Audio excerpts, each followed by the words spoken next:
If you're watching this channel, chances are that you are as excited about Masters of the Air coming out January 26 on Apple TV, a series that is set to tell the story of America's bomber boys and the Allied air campaign against Germany during World War II. Inspired by the book of the same name by Donald L. Miller, I got myself, well, a new copy.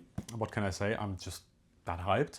Since I just only completed a full tour of a B-17 for all of you, I can only say that I'm so ready for this series and I want to add to it in some humble capacity via this channel.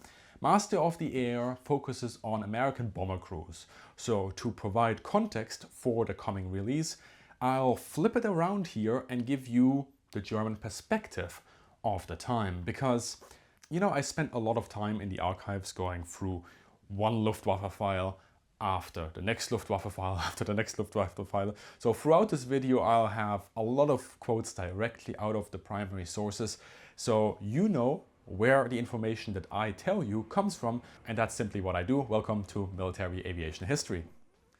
Oh yeah, my name's Chris. By the end of the video, the aim is to give you the context that will add to the enjoyment of the series. So we will talk about German fighters, German fighter tactics, the reaction to the B-17, anti-aircraft guns, all the nerd stuff. Let's go.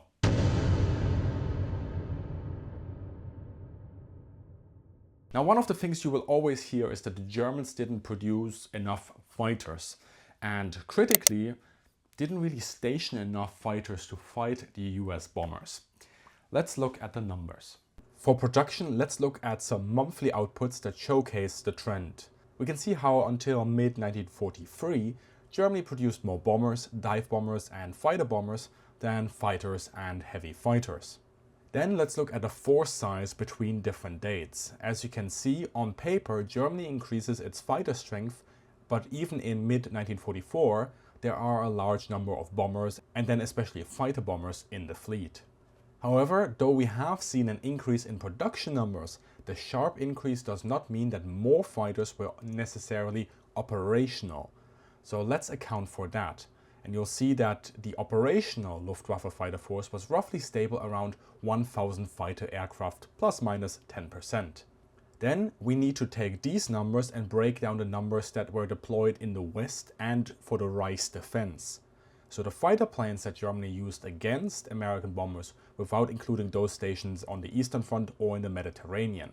Finding good numbers here is tricky even nowadays, but the figures I show you give you a solid indication. We can see that for the defense in the West and of the Reich, the number and comparative number steadily rises. However, until the end of the war, about 50% of fighter aircraft in the Luftwaffe are deployed on the Eastern Front. In Europe, we hit a high point in 1943, just before the fateful Schweinfurt and Regensburg raid. This is arguably when the Luftwaffe was at its strongest in terms of fighter defense over the Reich and offered the toughest resistance against US bombers. But 1943 is a fateful year. Luftwaffe fighter losses in this year alone equal 50% of all fighter losses since 1939, so that's in 4 years of fighting. Equally, in the second half of the year, Allied bombing causes temporary production drops of up to 25%, depending on what Luftwaffe factory we are talking about. Also, this stands against an ever-growing Allied force. And also note that there is a large increase in the numbers of long-range escorts like the P-51 Mustang in the European theater around this time. So with this force, what did Germany try to do? The Luftwaffe wanted to get US bomber losses per mission to over 5%, ideally 10%, as they saw this as a war of attrition to make these attacks unsustainable in the long run. And sometimes they achieved that, but usually they didn't. But for this, the fighters were meant to hit the bombers. So let's talk about the reaction to the B-17 and then the fighter tactics.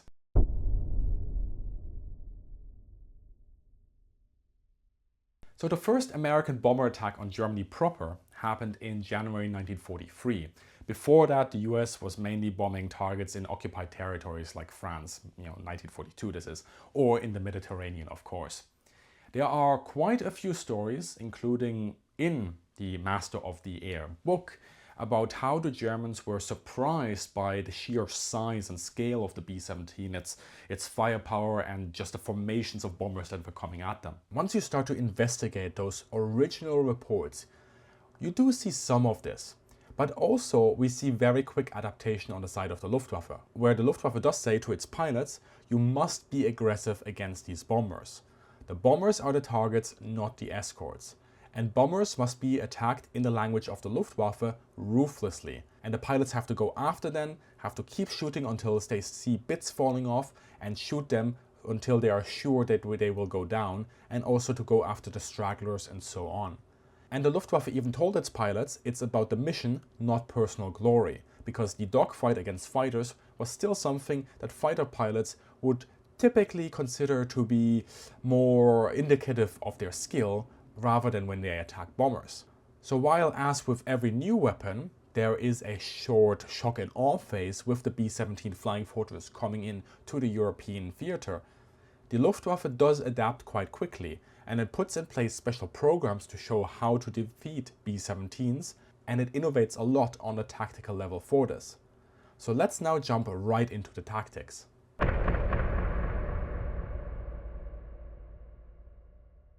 Let me start with the elephant in the room here, the head-on attack. This is something that is constantly talked about, how Luftwaffe pilots would attack directly from the front, a relative weak blind spot in the early B-17s with really only one machine gun covering that area, and then they would bring down that bomber by obliterating the nose and cockpit with cannon fire.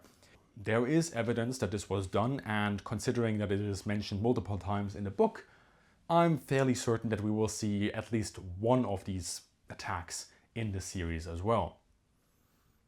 Can you feel the butt coming? Yeah, it is coming. The issue here is that while the Luftwaffe tried and endorsed this tactic, more and more Luftwaffe reports and tactical guidelines also show the limitations of this. The reasons for this is that this attack demands a high level of skill and nerves that is beyond the novice pilot, and it requires time to position the plane, and practically speaking, it is really only possible on the first pass if you're vectored incorrectly by ground control.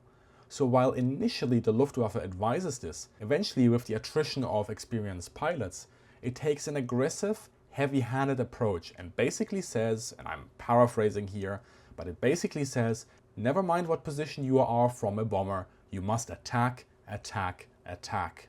The reason for this is quite simple. The average fighter pilot only gets about 1 to 3 attacks on a bomber per sortie. And this is because of how air combat works. Yeah? You are vectored in against the enemy formation by radar-assisted ground control. Then you spot the bombers with your Mark 1 eyeball. Your flight leader then selects the target or the target in the formation, and you go in, and then it's just pure chaos. You don't have time to reset your position. You don't have enough ammo, and you certainly don't have enough fuel to do all sorts of fancy stuff.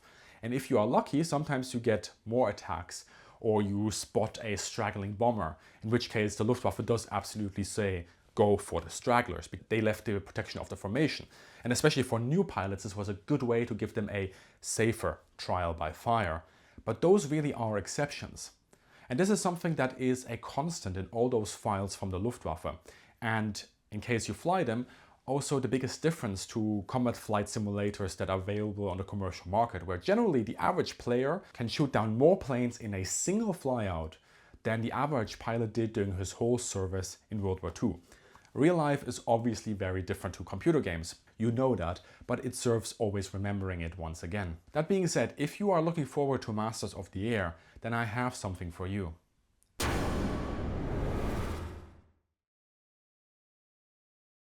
Then let's talk about German anti-aircraft defenses, or FLAK, as it is known from the German word Flugabwehrkanone. There is a popular story that Hitler preferred the FLAK, so the AA defenses, over fighters, and that the Luftwaffe considered FLAK enough to defeat the bombers. Yes and no.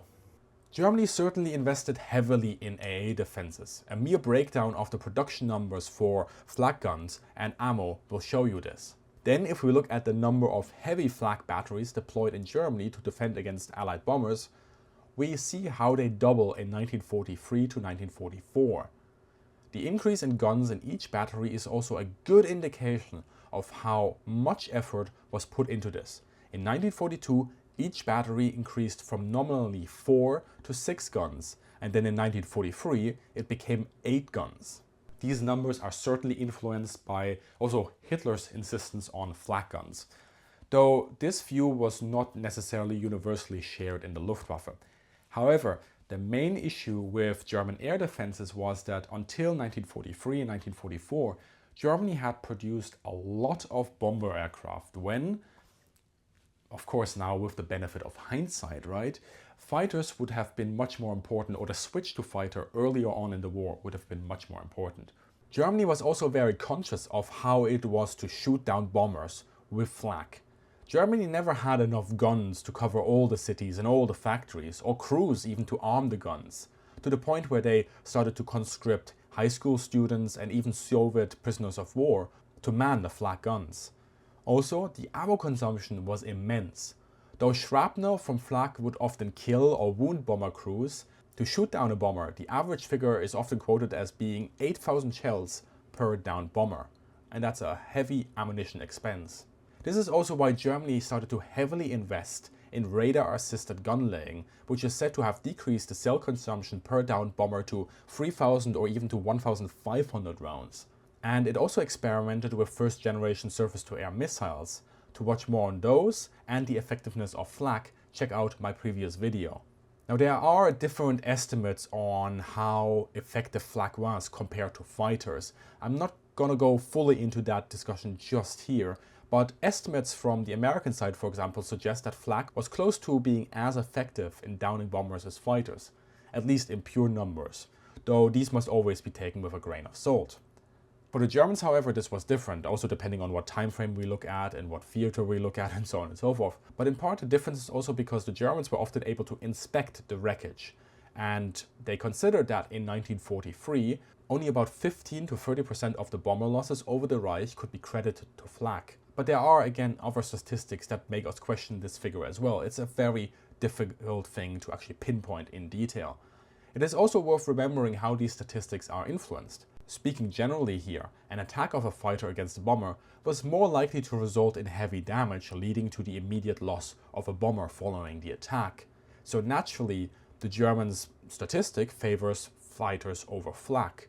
However, the amount of shells fired by flak has a good chance to damage a significant number of bombers at the same time. And these could then be lost on their return leg due to damage to engines or fuel tanks or even the hydraulics, so when they're starting to land on the bases in the United Kingdom, they end up being a write-off. And as impressive some of these pictures are that we have from returning B-17s, we are talking about bombers that are often beyond repair. They save their crews and that's a good thing, but many of these would never fly again. Thus, the American statistic probably accounts for more flak losses than the German one.